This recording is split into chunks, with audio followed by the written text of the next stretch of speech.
Bien-aimés du Seigneur, nous commençons par cette minute avec la sonnerie des grandes cloches pour déjà signifier cette espérance qui maintenant jaillit de la résurrection. Du fond du tombeau, le Seigneur se lève.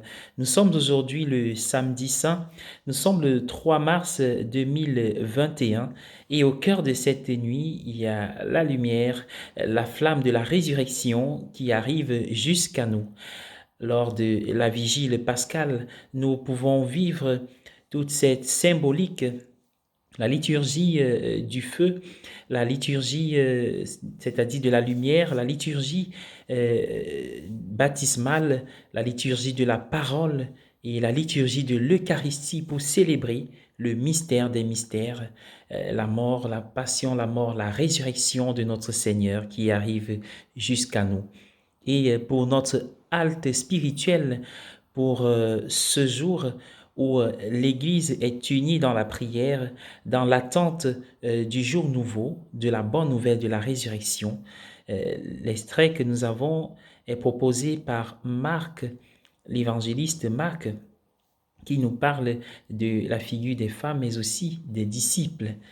Un auteur appelé Lévis, un auteur anglais, a écrit un livre intitulé Surprise by Joy, c'est-à-dire surpris par Joyce, la joie certainement.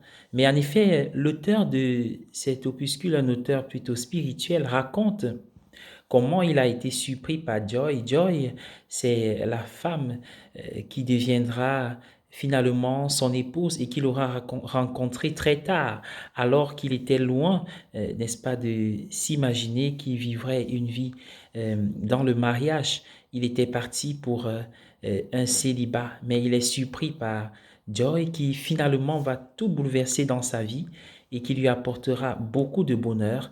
Ce fut une heureuse surprise qui a tout changé.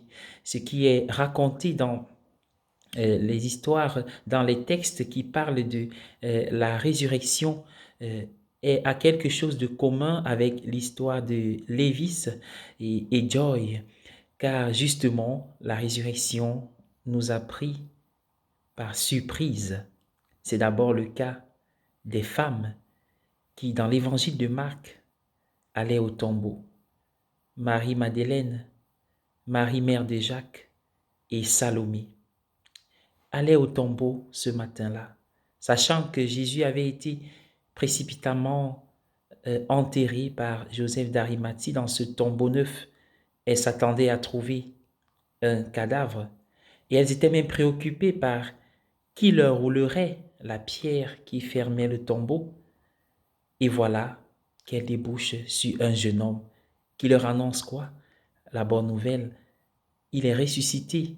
Ne le cherchez pas parmi les morts. Il est vivant comme il avait dit. Mais alors ces femmes se sont enfuies, prises de stupeur, totalement bouleversées et déconcertées. Elles étaient saisies par la peur et elles partirent et gardèrent le silence. Voilà la surprise. Pas seulement les femmes, mais aussi les disciples qui s'étaient déjà éloignés de cette ville. D'ailleurs, il y en a qui ont quitté la région de Jérusalem. Il y en a qui ont rejoint leur activité d'avant la rencontre avec Jésus. Et voilà que une annonce arrive. Il est ressuscité et il vous précède en Galilée.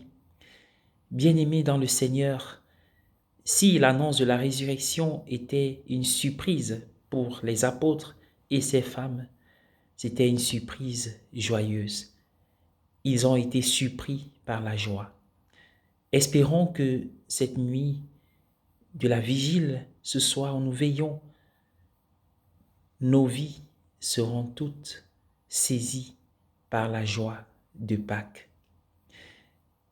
Et alors que nous le faisons, rappelons-nous que peut-être avant la période du Carême et Pâques, nous étions comme loin des chemins du Seigneur.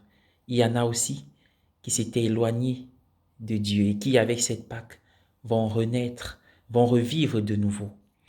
Que la joie de Pâques puisse toucher nos vies, surtout en cette période. Je souhaite à tous et à chacun une belle vigile pascale.